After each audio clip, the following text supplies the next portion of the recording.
Bonjour à tous, ici François Villers.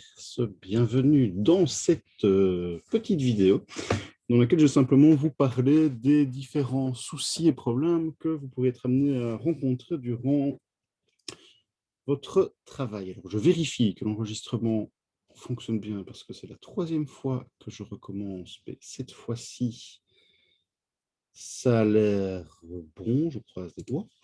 Donc, premier souci que vous pourriez rencontrer, c'est donc d'abord des soucis vraiment techniques, je vais dire. Ce sont les raccourcis, l'utilisation des raccourcis clavier sur Mac.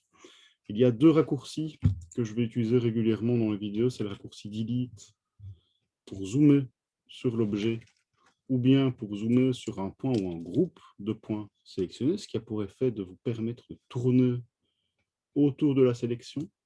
Ça facilite à fond la vie, c'est un gain de temps colossal, donc ça, faites-le si ça ne marche pas, parce que sinon, vous allez perdre beaucoup de temps. C'est le premier raccourci. Le deuxième raccourci, c'est le raccourci slash, donc au-dessus de la touche 8 sur le clavier, qui permet d'isoler un objet et de zoomer dessus accessoirement. Donc pour ça, pour les utilisateurs Mac, allez dans Edit, Préférences,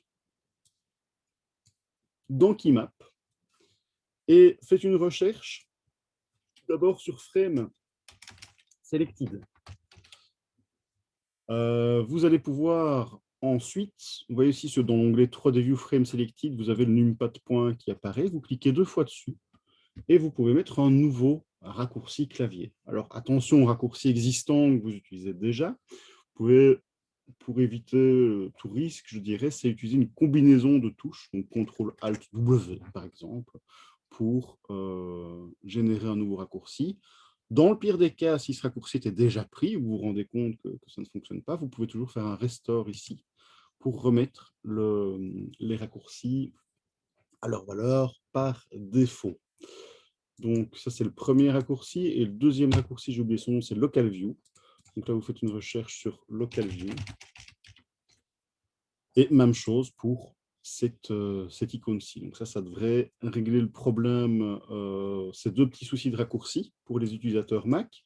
Autre problème sur Mac, c'est le rendu qui peut faire planter la machine parce que la carte graphique n'est tout simplement pas performante.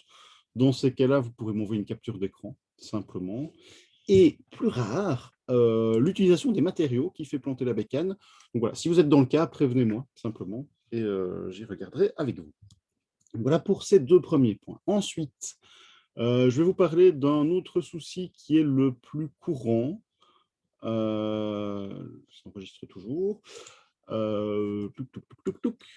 Qui a plusieurs effets dans le logiciel, c'est l'utilisation de l'outil Scale, l'outil mis à l'échelle. Il est problématique dans tous les softs, que ce soit dans Maya pour le dépliage UV, par exemple, on va le retrouver là-dedans, ou dans Max, si on scale des bones, ou dans tous les softs, globalement, le scale, c'est un outil un peu piège. Alors, qu'est-ce qui se passe avec le scale? Quand vous scalez un objet, la valeur de scale ici change, même si vous changez ses dimensions. Comment éviter le problème? En faisant bien les choses. Alors, comment faire bien les choses? On peut en fait modifier les dimensions d'un objet au moment de sa création. C'est-à-dire que quand je crée je vais faire un cône, j'ai une petite boîte ici, très discrète, qui apparaît, qui est un petit onglet qui apparaît. Et ici, je peux modifier la taille du cône.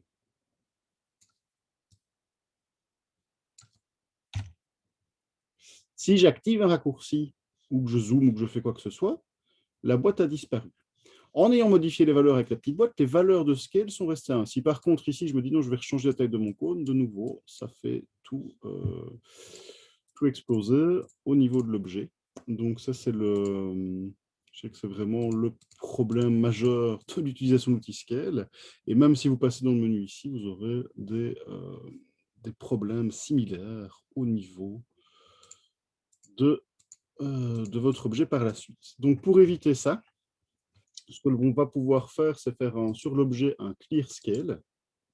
Ça remettre la valeur de scale à 1. C'est une première chose. Deuxième chose, plutôt que de scaler l'objet comme ceci avec le modifieur scale, enfin un outil scale, pardon, on va passer sur les points de l'objet et faire un scale au niveau sous-objet. C'est-à-dire qu'ici, si je scale, et même si je déforme mon objet, la valeur de scale reste à 1. Et ceci est valable également pour l'objet curve Bézier. Si vous avez scalé la ligne, vous allez avoir le même problème. Vous faites bien un clear scale dessus pour la remettre à 0 et faites un scale éventuellement, vous voyez, au niveau sous-objet, en edit mode, toujours. De cette façon-là, quand vous allez distribuer votre objet le long de la ligne, il ne va pas changer de taille tout seul. Donc, il garderait une taille constante. Donc, voilà pour ce point-là. Ça se retrouve également au niveau de la tête, c'est-à-dire qu'au niveau de la structure du visage, à un moment donné, un scale a été fait. Le problème, c'est que si vous faites un clear scale, la tête se raplatit comme une crêpe, l'objet se raplatit comme une crêpe. Et dans ce cas-là, il faut contourner, je veux dire, le clear scale, c'est-à-dire que ce que je vais faire, c'est créer un cube qui a une valeur de scale à 1. Je vais prendre ma sphère, qui a 2.558, le cube avec shift-clic, scale est bien à 1, et je vais faire un joindre les objets, je vais faire un CTRL-J join, ce qui a pour effet de remettre à 0 la valeur de scale de la sphère. Je peux maintenant sélectionner le cube, supprimer tous les points ou toutes les faces, et là, j'ai une valeur de scale à 1. Dans vos modifieurs, le miroir et la subdivision auront disparu. Il faut simplement les remettre. Attention que le point de pivot se sera déplacé, donc il faudra recentrer le point de pivot. Pour ça, je vous renvoie aux autres vidéos. Donc voilà pour ce deuxième problème de scale. Et enfin, le dernier problème, c'est l'outil couteau qui parfois ne fonctionne pas, qu'on veut couper comme ça dans son objet et ça ne coupe tout simplement pas. Et alors ça, si vous avez le problème, c'est lié à la valeur de Clip Start qui est ici. Donc, le Clip Start, qu'est-ce que c'est? C'est un outil qui permet de masquer progressivement les choses ou de les afficher progressivement. Donc c'est ce qui se trouve à la base de la caméra, qu'on peut éloigner. Le problème, c'est que par défaut, donc il est en 001 dans l'onglet Layout, il est à 1 dans Modeling, ça peut bouger, mais bref, quand il est à 0.01, il peut faire planter l'outil couteau.